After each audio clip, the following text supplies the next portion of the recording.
Hora de ficar por dentro do que está rolando no mundo do futebol. E o Cid Ramos está aqui do lado para falar dos campeonatos Paulista e Mineiro, da preparação dos times para o Goianão e traz notícias também da seleção brasileira que joga daqui a pouco em Moscou, não é isso, Cid? Isso. Boa tarde, Michele. Boa tarde para todo mundo. Uma ótima sexta-feira. Bom final de semana que está se aproximando. Final de semana com muito futebol.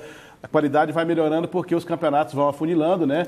E aí ficam aqueles times melhores, teoricamente os melhores, para disputar a fase semifinal. Os campeonatos estaduais, na grande maioria deles, está chegando na fase semifinal, como é o caso do nosso aqui, que nesse final de semana teremos 2 jogos, um amanhã e outro no domingo, para começarmos a definir os finalistas do campeonato. Mas vamos começar falando do Paulista? Vamos começar falando do Paulista, porque ontem tivemos a definição do último classificado para a semifinal. Já estavam classificados, garantidos, Palmeiras, São Paulo e o Santos. E ontem o Corinthians enfrentou o Bragantino, precisava vencer o jogo e venceu. O Corinthians venceu por 2-0 e conseguiu a classificação dele para a semifinal do campeonato. E os cruzamentos também ficaram definidos como é que serão lá em São Paulo. Esse é o primeiro gol do Corinthians, foi um gol contra, e depois esse aí é o segundo, um golaço de fora da área, e o Corinthians então garantidíssimo como semifinalista do Campeonato Paulista. Agora, que situação ótima, né, para quem gosta de futebol de boa qualidade em São Paulo. Ficaram os 4 grandes e os cruzamentos serão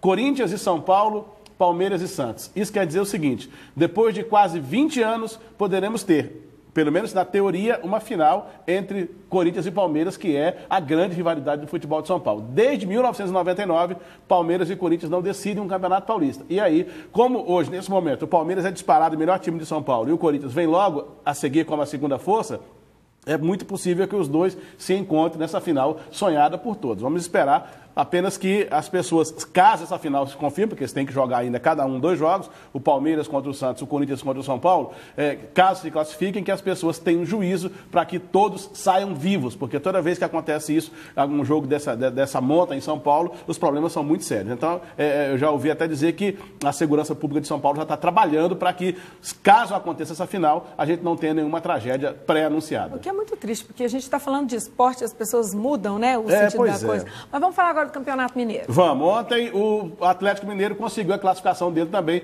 para a semifinal do Campeonato Mineiro. O Atlético venceu por 1-0 o América com esse gol aí, jogando no Independência, lá no Horto. Conseguiu. Esse jogo aí teve muita polêmica de arbitragem. O América teve 2 gols anulados e que reclamou muito da anulação desses gols, mas o que vale é a bola que valeu, o gol que valeu. A bola que entrou e o juiz confirmou foi do Atlético Mineiro e o Atlético ganhou e está na semifinal do Campeonato Mineiro. Agora, vamos falar de time goiano. Vila Nova tem nova contratação? Tem, é o clube até agora que mais se mexeu em relação a contratações. A gente mostrou 4 jogadores contratados aqui na semana passada. Já tinha sido contratado o zagueiro Wesley Matos, que está de volta, veio da Ponte Preta. E ontem o Vila Nova, de uma forma inclusive inovadora para os padrões do clube, anunciou uma nova contratação, inclusive usando as redes sociais do clube. Antigamente, os repórteres disputavam para saber quem é que dava furo no outro, que jornal que dava primeiro a contratação. Os clubes estão entrando numa linha mais profissional. Eles é que estão anunciando agora quem é que contrata, que eu contratei fulano, eu fiz isso, e ontem o Vila Nova divulgou esse vídeo aí com o seu novo reforço. Aqui quem fala é o Elias, dizer que estou muito feliz e honrado por essa oportunidade, trabalhar bastante, me preparar bem para que a gente possa ter muita alegria ao decorrer desse ano. Um grande abraço a todos. Vila! Bom, esse aí é o Elias, que disputou o Campeonato Goiano pelo Iporá. Nesse momento ele é vice-artilheiro do campeonato com 8 gols, fez um grande campeonato, fez muitos gols, poucos de pênalti, muito gol com bola rolando, e isso é interessante. O jogador que jogou muito, só se machucou agora na reta final, mas ainda nos últimos jogos ele esteve em campo.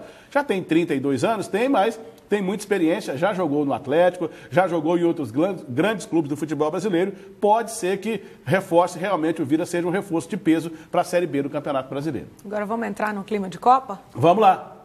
Tem TBC na Copa hoje? TBC na Copa. Vem aí a Graça Torres para falar sobre a Copa do Mundo de 1970.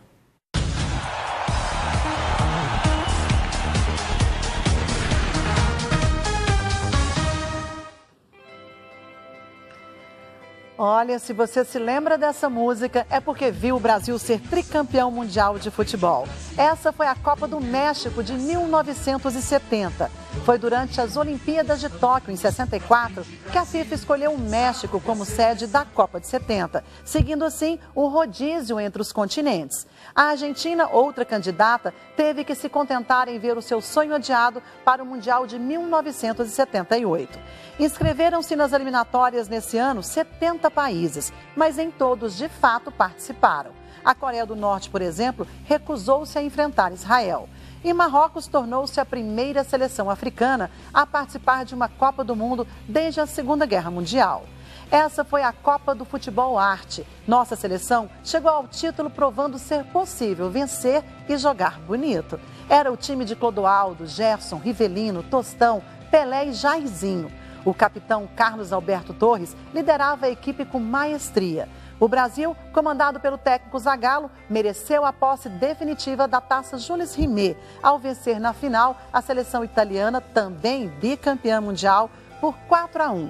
Mas a maior curiosidade dessa Copa aconteceu um ano antes, em 1969, quando o então treinador da seleção brasileira, o polêmico jornalista João Saldanha, foi questionado por um repórter sobre o pedido do general Emílio Garrastazu Médici, que assim como ele era gaúcho e gremista, para convocar o atacante Dadá Maravilha do Atlético Mineiro.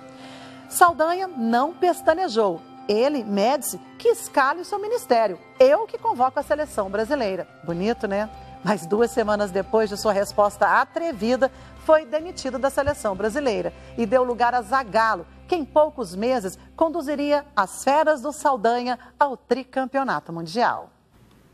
Bacana a gente ficar por dentro da história da Copa, né? A Copa de 70, para o futebol brasileiro, é um marco, é um ícone, porque foi o tricampeonato, foi a Copa em que o Pelé se consolidou definitivamente como o maior jogador da história do futebol mundial. E, além disso, tem essas histórias interessantes, né? Coisas como essas que são do consumo interno, essa história da briga do João Saldanha com o presidente da República, que acabou se resumindo na demissão dele e a chegada do Zagallo. Talvez tenha sido isso um mal que veio para o bem, porque eu não sei se com o temperamento que o Saldanha tinha, se ele conseguiria levar a seleção brasileira onde o Zagallo levou na Copa do Mundo do México. Torres trazendo aí algumas curiosidades da Copa pra gente. Pois é. Agora, daqui a pouquinho a seleção brasileira enfrenta a Rússia, 1 da tarde, Cid Ramos? 1 da tarde, jogo no estádio Luzhniki, aonde será a final da Copa do Mundo. Esse estádio vai servir para abrir a Copa do Mundo em Moscou e também será o encerramento. A gente espera que a seleção que treinou lá ontem, a gente vai ver imagens aí do treino da seleção brasileira, jogadores chegando no vestiário do estádio, diz que é um estádio moderníssimo,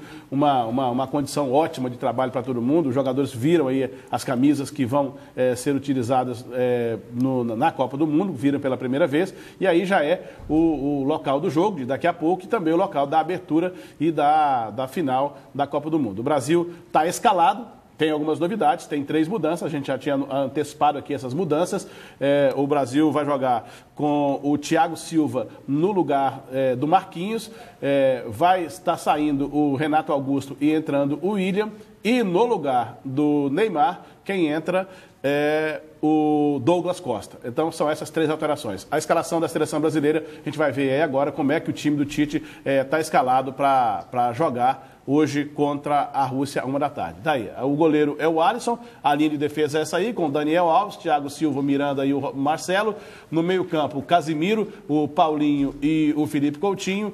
Na frente, por assim dizer, o William, o Gabriel Jesus e o Douglas Costa, que efetivamente é quem está entrando no lugar do Neymar. E todo mundo de azul em campo hoje? Todo mundo. A seleção vai jogar com a camisa azul, já essa a camisa da Copa, e na terça-feira contra a Alemanha vai utilizar a camisa amarela. São as camisas oficiais que serão usadas na Copa do Mundo. Agora, Michele, muita gente não conhece a seleção da Rússia, acha que é uma seleção mediana. O Tite, em entrevista coletiva ontem, falou dos cuidados que o Brasil tem que ter com a Rússia, porque a Rússia não é qualquer seleção, não.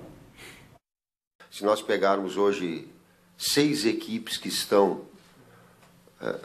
que são postulantes ao título, ela empatou com a Bélgica em 3-3, ela empatou com a Espanha 3-3, ela perdeu para a Argentina 1-0 no jogo, ela teve a possibilidade, inclusive, de fazer gols.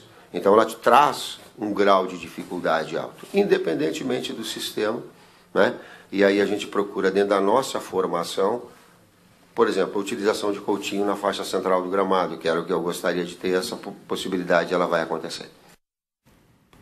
Bom, e além da preocupação aí do Tite, a gente também tem uma preocupação da FIFA com relação...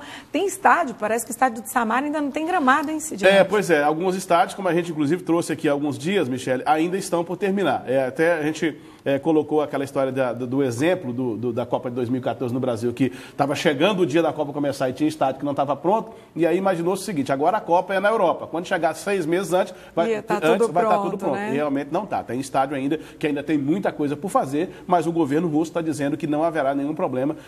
Agora, um mês, daqui a 30 dias, estará tudo pronto. Tem que ver. Faltam 83 dias para a primeira partida, né? 83 para a abertura da Copa.